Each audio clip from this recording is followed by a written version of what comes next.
नमस्कार, current affairs bye सर्विका में आपका स्वागत है। इस सप्ताह के करंट अफेयर्स के वीडियो से आपको जानने को मिलेगा युद्ध अभ्यास eastern bridge 7, quad cancer moonshot initiative, Japan के नए प्रधानमंत्री, वैज्ञानिक संस्थानों में स्थापित 3 नए सुपर कंप्यूटर, भारत की नई एयरलाइन और भी बहुत कुछ। करंट अफेयर्स 22 सितंबर से 29 सितंबर 2024। राष्ट्रीय एयर मार्शल अमरप्रीत सिंह को भारतीय वायुसेना के अगले प्रमुख के रूप में नियुक्त किया गया है, जो एयर चीफ मार्शल विवेक राम चौधरी का स्थान लेंगे। वह 30 सितंबर को पदभार ग्रहण करेंगे। अब जानते हैं 6 फरवरी 2004 को स्थापित गरुड़ कमांडो भारतीय वायुसेना के विशेष बल हैं। सूर्य किरण एरोबेटिक टीम भारतीय वायुसेना की एक एरोबेटिक्स प्रदर्शन टीम है। सारंग भारतीय वायुसेना की हेलीकॉप्टर डिस्प्ले टीम है। Air marshal sir Thomas Walker Elmhurst अगस्त 1947 में भारतीय स्वतंत्रता पर रॉयल इंडियन एयरफोर्स के पहले कमांडर इन चीफ थे।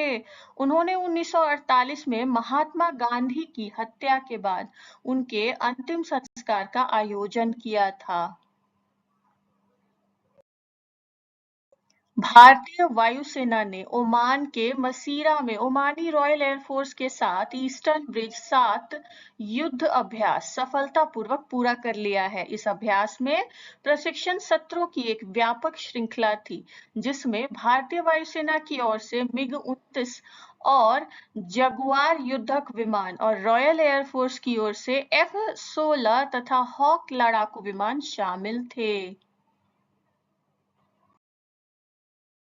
राष्ट्रपति द्रौपदी मुर्मू ने लद्दाख में सियाचिन बेस कैंप का दौरा किया और सियाचिन ग्लेशियर में तैनात सैनिकों और अधिकारियों से बातचीत की। श्रीमती मुर्मू ने सैनिकों को संबोधित करते हुए चुनौतीपूर्ण और विषम परिस्थितियों में राष्ट्र की रक्षा करने के लिए उनकी बहादुरी की प्रशंसा की। आप जानते हैं पूर्व राष्ट्रपति डॉक्टर अब्दुल कलाम और रामनाथ कोविंद के बाद सियाचिन ग्लेशियर का दौरा करने वाली श्रीमती मुर्मू तीसरी राष्ट्रपति हैं। काराकोरम रेंज में स्थित सियाचिन ग्लेशियर दुनिया का सबसे ऊंचा सैन्य क्षेत्र है और भारतीय सेना अप्रैल 1984 में चलाए गए ऑपरेशन मेघदूत के बाद से इसकी रक्षा कर रही है। क्वाड समूह ने डेलावेयर शिखर सम्मेलन में गर्भाशय ग्रीवा सर्विकल के कैंसर के खिलाफ एक महत्वपूर्ण पहल की, जिसे क्वाड कैंसर मूनशॉट इनिशिएटिव के रूप में जाना जाएगा। कार्यक्रम गर्भाशय ग्रीवा के कैंसर की जांच के विस्तार, कैंसर के लिए जिम्मेदार मानव पेपिलोमा वायरस HPV के खिलाफ टीकाकरण बढ़ाना और रोगियों के उपचार पर ध्यान केंद्रित करेगा। संयुक्त राष्ट्र महासभा में समिट ऑफ द फ्यूचर के अवसर पर प्रधानमंत्री ने कहा कि वैश्विक हित के लिए भारत अपना डिजिटल बुनियादी ढांचा साझा करने को तैयार है। इस सम्मेलन का विषय बेहतर कल के लिए बहुपक्षीय समाधान है। कला और संस्कृति। विश्व पर्यटन दिवस 27 सितंबर को पूरी दुनिया में मनाया गया। लोगों को एक दूसरे से जोड़े रखने और अर्थव्यवस्था को मजबूत करने में पर्यटन की भूमिका को दर्शाने के उद्देश्य से हर साल 27 सितंबर को यह दिवस मनाया जाता है। इस साल का विषय है पर्यटन और शांति। इस दिवस को मनाने का उद्देश्य भावी पीढ़ियों के लिए दीर्घकालिक और न्याय संगत पर्यटन को बढ़ावा देना भी है।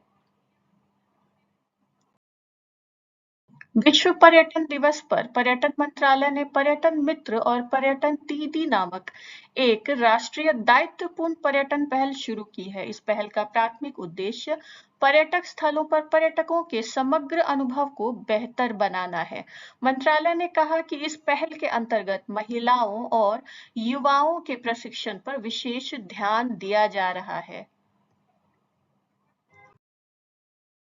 फिल्म निर्माता किरण राव की कॉमेडी ड्रामा फिल्म लापता लेडीज को श्रेष्ठ विदेशी फिल्म श्रेणी में ऑस्कर पुरस्कार 2025 के लिए भारत की आधिकारिक प्रविष्टि के रूप में चुना गया है। प्रसिद्ध कवि, लेखक और पूर्व आईपीएस अधिकारी केकी.एन. दारूवाला का लंबी बीमारी के बाद 87 वर्ष की आयु में निधन हो गया। इनके द्वारा रचित एक कविता संग्रह the keeper of the dead को 1984 में साहित्य अकादमी पुरस्कार से सम्मानित किया गया। यूनाइटेड किंगडम ने संध्या सूरी द्वारा निर्देशित एक पुलिस प्रक्रियात्मक हिंदी फिल्म संतोष को सर्वश्रेष्ठ अंतर्राष्ट्रीय फीचर श्रेणी में 2025 अकादमी पुरस्कार ऑस्कर के लिए अपनी आधिकारिक प्रविष्टि के रूप में चुना है। गिनीज वर्ल्ड रिकॉर्ड्स ने चिरंजीवी को भारतीय सिनेमा में सबसे विपुल अभिनेता और नर्तक के रूप में स्वीकार किया है। गिनीज वर्ल्ड रिकॉर्ड्स के अनुसार चिरंजीवी के शानदार करियर में 156 फिल्मों में 537 गानों में किए गए 24,000 डांस मूव्स शामिल हैं। क्या आप जानते हैं चिरंजीवी का असली नाम कोनिडेला शिवशंकर वरप्रसाद राव है। चूंकि उनका परिवार अंजनेय यानी हनुमान की पूजा करता है, इसलिए उनकी मां ने उन्हें स्क्रीन नाम चिरंजीवी लेने की सलाह दी, जिसका अर्थ है अमर। प्रसिद्ध बॉलीवुड निर्माता विनोद बच्चन को भारतीय फिल्म उद्योग में उनके उत्कृष्ट योगदान के सम्मान में ब्रिटेन की संसद के हाउस ऑफ लॉर्ड्स में प्रतिष्ठित ग्लोबल प्रेस्टीज अवार्ड से सम्मानित किया गया। विनोद बच्चन ने तनु वेड्स मनु, जिला गाजियाबाद, गिन्नी वेड्स सनी और शादी में जरूर आना जैसी बॉलीवुड हिट फिल्मों का निर्माण किया है। अंतर्राष्ट्रीय लिबरल डेमोक्रेटिक पार्टी के नेता शिगेरू इशिबा पार्टी के नेतृत्व के लिए हुए मतदान में जीत दर्ज करने के बाद जापान के नए प्रधानमंत्री नियुक्त होने जा रहे हैं। श्री इशिबा राष्ट्रवादी साने तकाइची के खिलाफ मुकाबले में विजयी हुए। आप जानते हैं जापान के संविधान को मीजी संविधान के रूप में जाना जाता है और जापान की संसद को डाइट के रूप में जाना जाता है। प्रिंस नारुहिको हिगाशिकुनी का जापान इतिहास में प्रधानमंत्री के रूप में सबसे छोटा कार्यकाल था, जबकि शिंजो आबे ने सबसे लंबे समय तक सेवा की। नेशनल पीपल्स पावर की सांसद डॉक्टर हरिणी अमरसूरिया ने श्रीलंका के प्रधानमंत्री के रूप में शपथ ली है। राष्ट्रपति अनुरा कुमारा दिसानायके ने उन्हें राष्ट्रपति सचिवालय में शपथ दिलाई। इससे एक दिन पहले ही श्री दिसानायके ने स्वयं राष्ट्रपति के रूप में शपथ ग्रहण की थी। क्या आप जानते हैं डॉक्टर हरिणी दिल्ली विश्वविद्यालय की पूर्व छात्रा हैं। उन्होंने 90 के दशक की शुरुआत में हिंदू कॉलेज में समाज शास्त्र में स्नातक की डिग्री हासिल की। विज्ञान और प्रौद्योगिकी, खगोल विज्ञान, चिकित्सा और उच्च ऊर्जा भौतिकी के क्षेत्र में अनुसंधान को बढ़ावा देने के लिए दिल्ली, पुणे और कोलकाता के प्रमुख वैज्ञानिक संस्थानों में स्थापित 3 नए परम रुद्र सुपर कंप्यूटरों को प्रधानमंत्री नरेंद्र मोदी द्वारा राष्ट्र को समर्पित किया गया। प्रधानमंत्री ने पुणे में भारतीय उष्णकटिबंधीय मौसम विज्ञान संस्थान आईआईटीएम और नोएडा में राष्ट्रीय मध्यम अवधि मौसम पूर्वानुमान केंद्र एनसीएमआरडब्ल्यूएफ में अर्क और अरुणिका नामक उच्च प्रदर्शन कंप्यूटिंग एचपीसी प्रणाली का भी उद्घाटन किया। फ्लॉप्स या फ्लोटिंग पॉइंट ऑपरेशंस प्रति सेकंड कंप्यूटेशनल प्रदर्शन प्रसंस्करण शक्ति और दक्षता को मापने के लिए आमतौर पर इस्तेमाल किया जाने वाला मीट्रिक है। विशेष रूप से उच्च प्रदर्शन कंप्यूटिंग और कृत्रिम बुद्धिमत्ता यानी कि एआई के क्षेत्र में फ्लोटिंग पॉइंट ऑपरेशन एक निश्चित प्रकार की गणितीय गणना है जिसमें भिन्नात्मक भागों के साथ वास्तविक संख्याओं का उपयोग किया जाता है। हर वर्ष 21 सितंबर को विश्व अल्जाइमर दिवस के रूप में मनाया जाता है। इसका उद्देश्य अल्जाइमर बीमारी के बारे में जागरूकता फैलाना और इससे जुड़े नकारात्मक विचारों को दूर करना है। इस साल इस दिवस की विषय वस्तु डिमेंशिया पर कार्रवाई करने का समय अल्जाइमर पर कार्रवाई करने का समय है। अल्जाइमर रोग में व्यक्ति का मस्तिष्क सिकुड़ने लगता है और कोशिकाओं को नुकसान पहुंचने से याददाश्त कमजोर हो जाती है और सोच तथा व्यवहार भी प्रभावित होता है। कॉस्मोनॉट्स ओलेग कोनोनेंको, निकोलाई चब और नासा एस्ट्रोनॉट ट्रेसी डायसन अंतरराष्ट्रीय अंतरिक्ष स्टेशन से अनडॉक किए गए और सोयूज MS 2571 एस अंतरिक्ष यान द्वारा पृथ्वी पर लौट आए। कोनोनेंको और चब 374 दिनों तक अंतरिक्ष में रहे, जो अब अंतरराष्ट्रीय अंतरिक्ष स्टेशन पर सबसे लंबा प्रवास है। बाजार और अर्थव्यवस्था। वित्त मंत्री निर्मला सीतारमण ने Asian infrastructure investment bank AIIB के बोर्ड ऑफ गवर्नर्स की 9वीं वार्षिक बैठक के अवसर पर उज्बेकिस्तान के राष्ट्रपति शौकत मिर्जियोयेव से समरकंद में मुलाकात की। वित्त मंत्री ने उज्बेकिस्तान के राष्ट्रपति को उप प्रधानमंत्री और व्यापार, निवेश तथा उद्योग मंत्री के साथ हुई सार्थक बैठकों की जानकारी दी। आप जानते हैं Asian infrastructure investment bank AIIB एक बहुपक्षीय विकास बैंक और अंतर्राष्ट्रीय वित्तीय संस्थान है। इसका मुख्यालय बीजिंग, चीन में है। भारत की नई एयरलाइन शंख एयर को नागरिक उड्डयन मंत्रालय से परिचालन शुरू करने की मंजूरी मिल गई है। शंख एयर उत्तर प्रदेश से संचालित होने वाली पहली एयरलाइन होगी जिसके मुख्य केंद्र लखनऊ और नोएडा में स्थित होंगे। उद्यमी श्रवण कुमार विश्वकर्मा शंख एविएशन के चेयरमैन हैं।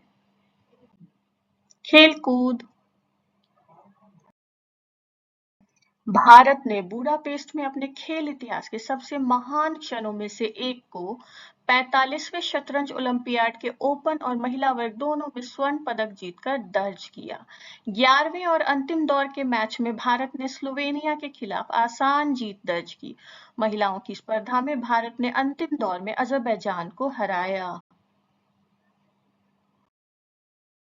इस शतरंज ओलंपियाड में भारतीय शतरंज दल ने ओपन सेक्शन के लिए हैमिल्टन रसेल कप, महिला वर्ग के लिए वेरा मेंचिक कप और ओवरऑल खिताब के लिए नोना ग्रैपेंड-शिवली ट्रॉफी जीते। गुकेश अर्जुन एरिगासी, दिव्या देशमुख और वंतिका अग्रवाल ने 4 व्यक्तिगत स्वर्ण पदक भी जीते।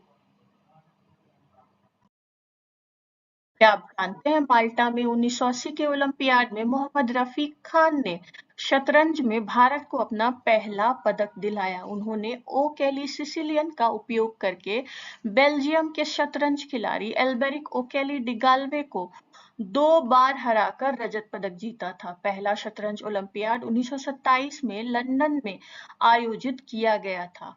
ओपन सेक्शन में विजेता टीम के लिए ट्रॉफी हैमिल्टन रसेल कप है, जिसे अंग्रेजी उद्योगपति फ्रेडरिक हैमिल्टन रसेल ने पहले ओलंपियाड के पुरस्कार के रूप में पेश किया था।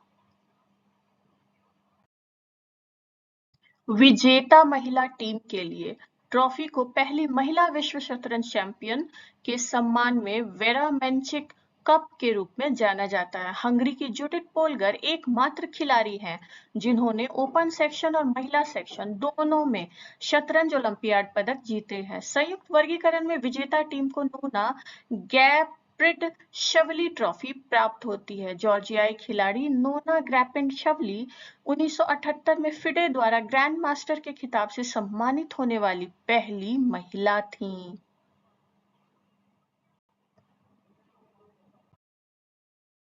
भारत के बंदरगाह, जहाजरानी और जलमार्ग मंत्रालय ने ओलंपिक पदक विजेता मनु भाकर को अपना ब्रांड एम्बेसडर नियुक्त किया है। मनु के पिता मरीन इंजीनियर हैं। श्रीलंकाई बल्लेबाज Kamindu Mendis sir Don Bradman के साथ सिर्फ 13 पारियों में 1000 टेस्ट रन बनाने वाले संयुक्त तीसरे सबसे तेज खिलाड़ी बन गए। केवल इंग्लैंड के हर्बर्ट सटक्लिफ और वेस्टइंडीज के एवर्टन विक्स 12 पारियों में इस मुकाम तक पहुंचे हैं। पूर्व भारतीय टेबल टेनिस खिलाड़ी और प्रसिद्ध कोच जयंत पुशीलाल, जिन्हें बोटोंडा के नाम से जाना जाता है, का 63 वर्ष की आयु में गुर्दे की विफलता के कारण निधन हो गया। जयंत पुशीलाल को पिछले साल प्रतिष्ठित द्रोणाचार्य पुरस्कार से सम्मानित किया गया था। वीडियो को अंत तक देखने के लिए धन्यवाद। यदि वीडियो पसंद आया हो तो लाइक करें, अपने परिचितों के साथ शेयर करें और अगर अब तक सब्सक्राइब नहीं किया है तो कृपया सब्सक्राइब कर लें और देखते रहें करंट अफेयर्स बाय सर्विका।